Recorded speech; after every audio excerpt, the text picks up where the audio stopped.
Own nothing, control everything. It's an oft repeated phrase that we hear a lot in the offshore business. People who are interested in going offshore have heard Rockefeller's words, own nothing, control everything. But a lot has changed since the days of Rockefeller, and that phrase no longer carries the weight it once did.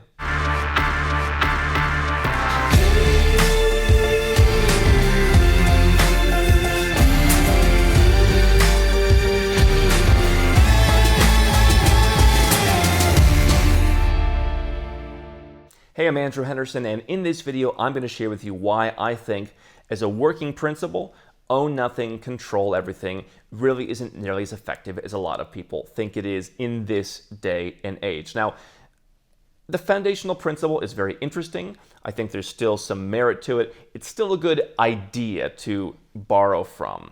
Operationally speaking, not so good, great idea. And I've taken various variations of this and said, for example, to people who renounce their citizenship, just had a guy recently renounced his citizenship, got a B1, B2 visa to go back and visit the US for up to 6 months at a time. And I said, was it really the citizenship you wanted, or was it the ability to go and spend some time in the United States on a part-time basis, right?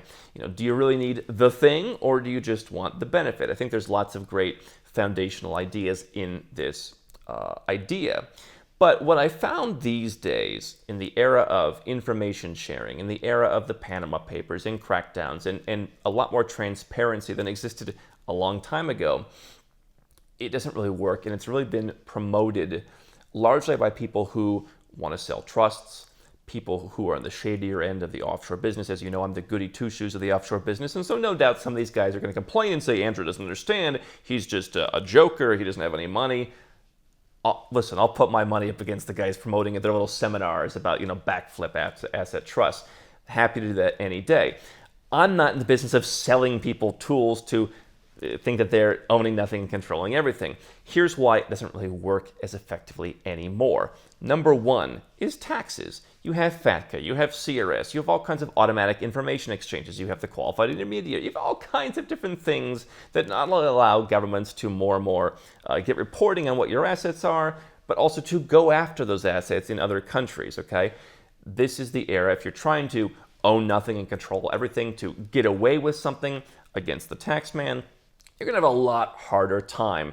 Even countries you wouldn't expect to have pretty good tax authorities are actually doing a decent job of pursuing people, okay? So from this idea that you're going to have the money in someone else's name and you're not going to report it, well, they've got you covered there too, because in the case of FATCA, for example, in the case of U.S. persons, you're required to report accounts that you have a beneficial interest in, that you have signature control over. If it's really your money, you have to report it. And so that's what the law says. Certainly there are people who are criminals, but if the goal is to have better asset protection, being a criminal probably doesn't get you there. And so from a tax perspective, obviously, since the days of Rockefeller, a lot more enforcement on an international level, infinitesimally more enforcement and more reporting.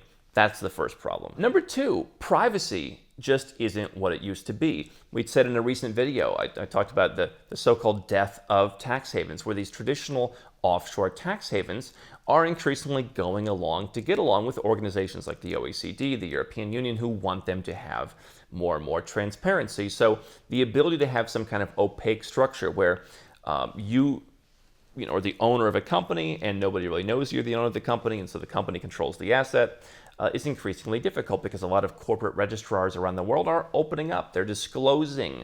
They're also making things difficult for you in terms of having substantial economic presence in their country. There's a lot of new rules that need to be complied with. So that can also cause problems. So if the goal is to throw assets in a very opaque structure, that is really becoming less and less and less possible.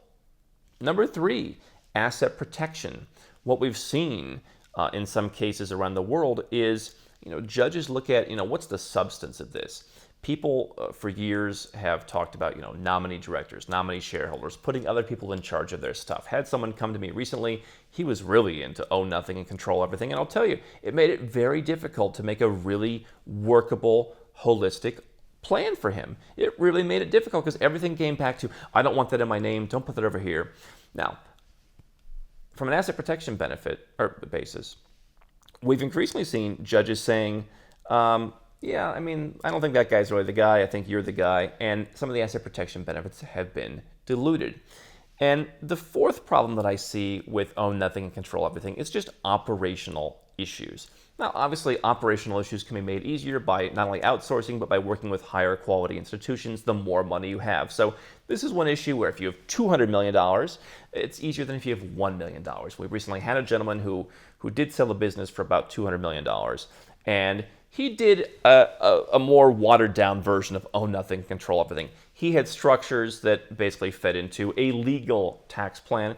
Nothing wrong with that. So I'm not saying there's anything wrong with having structures in place. What I am saying is the more structures you have in place, the more difficult it's going to be to manage and the more expensive it's going to be to manage. And that brings me to my point of why the average mass affluent person may not necessarily need some of the stuff they're being sold by these guys who are in the trust industry who say, own nothing, control everything. Because once you have these trust and corporate structures set up, you've now got a beast to be fed. And it's in the interest of someone who sells structures and who makes money by renewing those structures and keeping them up to date on an annual basis. It's in their best interest to create a bigger beast so they have a bigger beast that you have to feed them every year.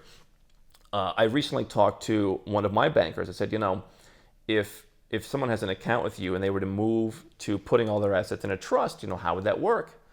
This is a private bank that I deal with. And he said, oh, you need to go to the commercial division then. We would no longer accept them in our private bank.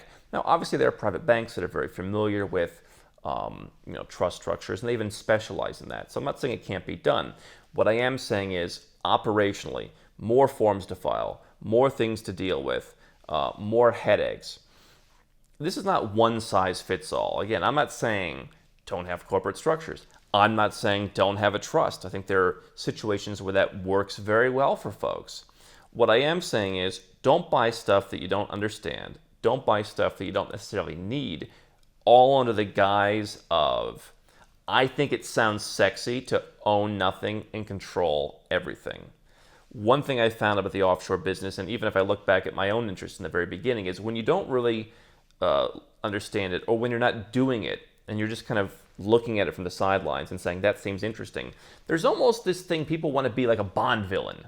They want to, I'm going to have 17 offshore companies in exotic places, and none of them will be in my name, and it'll be fascinating, and I'll have a great time. And then when you actually get in and start doing this stuff, you realize, let's just keep it as simple as possible. What's the simplest path to solve my problem? What's the simplest path to asset protection, lower taxes, whatever the case may be? I don't need 17 structures in Timbuktu and everywhere else. And one thing that really solidifies why own nothing and control everything is potentially dangerous for someone getting into this game is just that. If it's your idea of creating some glamorous life, I think you're going to fail with it. I think that the best way I see people creating corporate structures and trusts and all that is, literally, bit by bit. The more money you make, the more complication you have in your life, and the more money you have to fund that complication. But coming in from scratch and just starting with this mindset, I think can be potentially very dangerous. Hi, I'm Andrew Henderson from Nomad Capitalist. I wrote this book, which you can find on Amazon, to distill a lot of the stuff we talk about in these videos and a lot of the stuff I've learned over the last decade plus traveling all around the world, teaching you about how to legally reduce your taxes, build your personal freedom, and create wealth faster. Definitely get a copy of this book if you want to learn more. Now, if you want to watch more videos, make sure you subscribe to our channel and make sure you click the notifications bell so you never miss one of our new videos with more tips on how to go where you're treated best. And if you're already a 6 or 7 figure entrepreneur and you'd like to put these strategies in place for yourself, go to nomadcapitalist.com and learn about how